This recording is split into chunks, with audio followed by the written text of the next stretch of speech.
Ça roule pour les cyclofolies, une manifestation bien installée dans le calendrier qui vivait à Saint-Dié ce dimanche et finalement au Sec, sa 3e édition, avec parade comme il se doit des Ernis, ces engins roulants non identifiés. Et les gens se prennent au jeu, on a beaucoup d'associations et d'entreprises qui sont présentes aujourd'hui. Elles se prennent au jeu, donc elles aménagent des engins très particuliers. Alors c'est un tandem dos à dos en contreplaqué. C'est quelque chose qui avait déjà été fait sur 2 vélos soudés à l'envers en fait. Et quand nous a proposé le projet de faire des vélos en bois, on a saisi l'occasion pour refaire cette idée du tandem dos à dos mais en bois.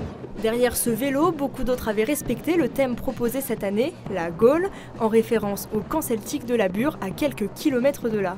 Une poignée de minutes après le départ, ce menhir, pas aussi robuste qu'il n'y paraît, a dû quitter le peloton. On a fait un petit menhir 2000, on l'a transformé il y a 2 ans. On a passé 2 nuits dessus. Apparemment ça marche pas tant que ça, donc on va essayer de faire en sorte que ça aille mieux là.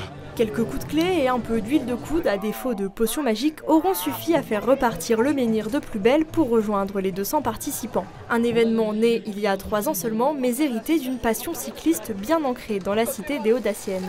Sur Saint-Dié, oui, il y avait la Vélo Dacienne et puis il y avait le 14 cyclistes qui était organisé il y a de nombreuses années, qui était sur une journée entière. Là, pour des raisons maintenant de sécurité, c'est plus possible de tourner la nuit, pendant 24 heures. Chacun comprendra pourquoi, parce qu'il faut vraiment trop de force de police et c'est plus possible. Et donc on est resté sur une journée, mais en gardant l'esprit convivial. Quelques heures donc pour rouler librement, mais à moins de 30 km/h tout de même, sécurité oblige.